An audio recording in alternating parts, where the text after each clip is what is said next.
Sir Indian students ముఖ్యంగా MBA లేకపోతే aviation కావచ్చు, లేకపోతే ఇంజినీరింగ్ కావచ్చు, లేకపోతే ఎంబీబీఎస్ లాంటి కోర్సులను గల్ఫ్ దేశాలైనటువంటి యూఏఈ, సౌదీ అరేబియాలో కూడా చేసేటువంటి పరిస్థితి కనిపిస్తూ ఉంది.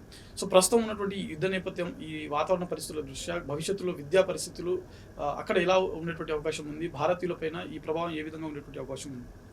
ఫస్ట్ ఆఫ్ ఆల్ ఆల్రెడీ మీకు కొద్దిగా దీన్ని ఎక్స్టెండ్ చేస్తే గనక, మన ఇండియన్స్ ఈ యొక్క ఈస్టర్న్ యూరోప్‌లో గూడా బాగా మంది అంటే ఉక్రెయిన్ ఇట్లాంటి దేశాలలో గూడా ఎంబీబీఏ జేస్తుండే.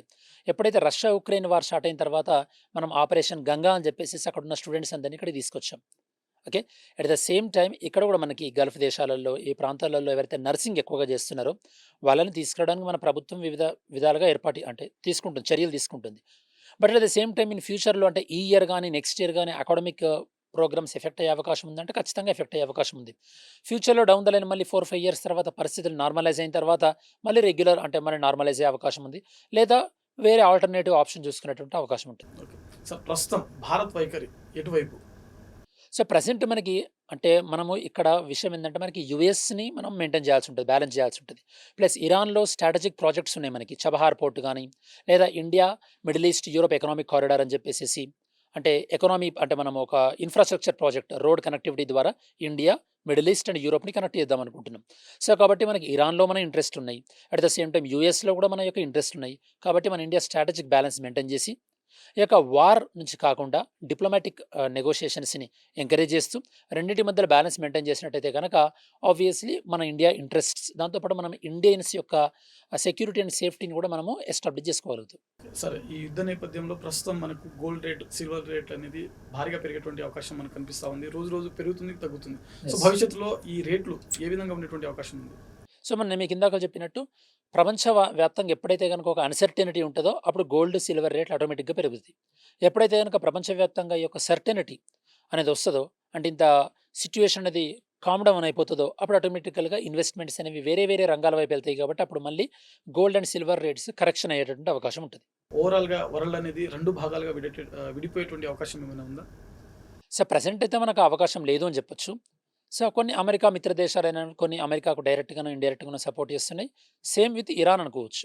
కాపోతే ఇది వరల్డ్ లెవెల్‌లో దీని యొక్క ఇంపాక్ట్ అనేది ఇప్పుడే మనం అసెస్ చేయలేము. బట్ ఇదేంటంటే ఇప్పుడు అమెరికా తీవ్రవాదం పైన చేస్తున్నటువంటి పోరు అని చెప్పట్లేదు. అమెరికా, ఇరాన్ అన్నది. ఇరాన్‌లో ఎప్పుడైతే గనుక హెడ్ చనిపోయారో ఇప్పుడు నెక్స్ట్ ఇప్పుడు ఇరాన్‌లో సిట్యుయేషన్ ఎలా ఉంటదో చూడాలి. ఎందుకంటే మనకి ఇరాక్‌లో ఇలానే సద్దాం హుస్సేన్ చనిపోయినప్పుడు గాని 2011లో లిబియాలో గడాఫీ చనిపోయినప్పుడు గానీ, మనకు అనుభవం ఎదురైంది ఏందంటే, ఎప్పుడైతే ఒక స్ట్రాంగ్ పవర్‌ఫుల్ లీడర్ చనిపోతాడో, అప్పుడు ఆ కంట్రీలో ఒక అస్థిరత, ఇన్‌స్టెబిలిటీ అనేది కలుగుతదనమాట. మరిప్పుడు ఇరాన్‌లో ఇన్‌స్టెబిలిటీ అవుతదా? లేకపోతే ఇరాన్‌లో ఈ యొక్క రెజీమ్ చేంజ్ డొనాల్డ్ ట్రంప్ అంటున్నట్టుగా ప్రభుత్వ మార్పు అనేది చాలా సాఫీగా జరిగి, ఇరాన్ అనేది ఒక స్మూత్ అడ్మినిస్ట్రేషన్‌లోకి ఎళ్తదా అనేది మనకి రానున్న రోజులలో తెలియాలి. సార్, ఐక్యరాజ్య సమితి సెక్యూరిటీ కౌన్సిల్ నుంచి అమెరికాను బహిష్కరించాలని చెప్పి ఏమైనా ప్రతిపాదనలు ఏర్పాటు చేసేటువంటి అవకాశం ఏమైనా ఉందా? సో, అట్లాంటి ప్రతిపాదనలు మనకి అంటే వినడానికి మంచిగా అనిపిస్తాయి గానీ, అట్లాంటి కార్యరూపం దాల్చేటటువంటి అవకాశం అంటే ఇంప్లిమెంట్ అయ్యేటువంటి అవకాశం అయితే లేదని చెప్పొచ్చు. భారత్‌కి ఇరాన్‌లోని చాబహార్ పోర్ట్ ఏదైతే ఉందో చాలా కీలకమైనటువంటి మనకు స్థావరం అని చెప్పుకోవచ్చు. సో, ప్రస్తుతం గతంలో ఉన్నటువంటి ఇరాన్, భారత్ సంబంధాలు ఏదైతే ఉందో ప్రస్తుతం ఉన్నటువంటి పరిమాణాల దృష్ట్యా అదేమైనా మారేటువంటి అవకాశం ఉందా? యాక్చువల్లీ భారత్, ఇరాన్ సంబంధాలనేవి ఇప్పటి నుండే ఉన్నటువంటివి కాదు. మనకి పురాతన కాలం నుంచి అంటే మనకి ఇండస్ వ్యాలీ సివిలైజేషన్ టైంలో నుంచి కూడా మనకి అక్కడ మెసపటోమియా నాగరికతతోను గాని, దాంతో పాటు అక్కడ ఉన్నటువంటి ఈ పర్షియన్ నాగరికత ఇప్పుడు మనకి కుతుబ్ షాహీస్ మనకు పర్షియా నుంచి వచ్చారు. సో, ఏన్షియంట్ డేస్ నుంచి మనకు ఆ రిలేషన్స్ ఉన్నాయి. మోడర్న్ టైమ్‌లో మనం చబహార్ పోర్ట్ ఆఫ్ఘనిస్తాన్‌తోని గాని, సెంట్రల్ ఏషియాతోని గాని మన కనెక్టివిటీని పెంచుకోవడానికి Chabahar port. At the same time China వాళ్ళ యొక్క గ్వాదర్ పోర్ట్‌కి కాంపిటీషన్‌గా.